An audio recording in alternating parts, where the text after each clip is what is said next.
Heute geht es um Homöopathie bei Heuschnupfen.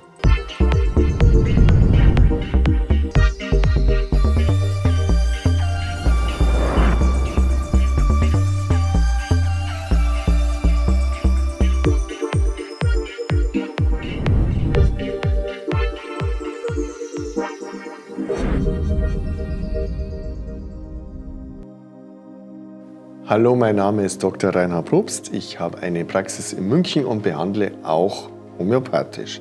Das Wetter wird schöner, der Frühling kommt, die Pollen fliegen wieder und manche unserer Mitbürger reagieren dann mit Allergie darauf, mit Heuschnupfen. Solange die Homöopathie noch nicht verboten ist, sollten Sie sich nun mit wichtigen Mitteln eindecken, falls Sie unter Heuschnupfen leiden. Die zwei wichtigsten homöopathischen Mittel bei Heuschnupfen sind Euphrasia und Allium cepa. In der Homöopathie ist es immer wichtig, die genaue Symptomatik des Patienten zu erfassen. Bei Euphrasia hat man einen wundmachenden Sekret aus den Augen und ein mildes Nasensekret. Die Patienten, die Euphrasia benötigen, haben oft ein Sandgefühl im Auge. Bei Allium cepa sind die Sekrete genau gegensätzlich. Das heißt, man hat ein eher mildes Sekret aus den Augen und unter der Nase wird es dann wund. Das ist typisch für dieses Arzneimittel.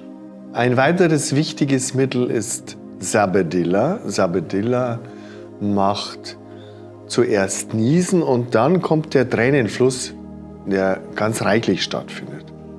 Das Gesicht ist heiß und brennend und der Patient hat oft rote Augenlider. Ein weiteres Mittel ist Viezia. Die Patienten leiden unter einem Jucken am Gaumen und machen dann oft so oder versuchen sich quasi mit der Zunge an dieser Stelle zu kratzen. Ganz typisch, und dann hilft Viezia. Und dieses Mittel kann dann auch bei diesen Beschwerden helfen.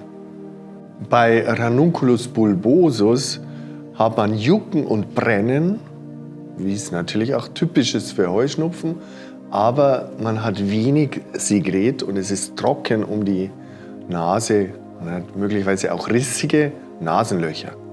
Natrium muriaticum hilft insbesondere, wenn sich die Beschwerden im Tagesverlauf steigern und dann wieder abnehmen, so ungefähr wie die Sonne aufsteigt und wieder nach unten geht. An Dulcamara denken wir hingegen, wenn sich die ganze Symptomatik bei feuchtem Wetter verschlechtert. Normalerweise wird es bei feuchtem Wetter ja besser. Wenn sich dann die Symptomatik tatsächlich verschlechtert, ist es ein deutlicher Hinweis auf das Mittel Dulcamara.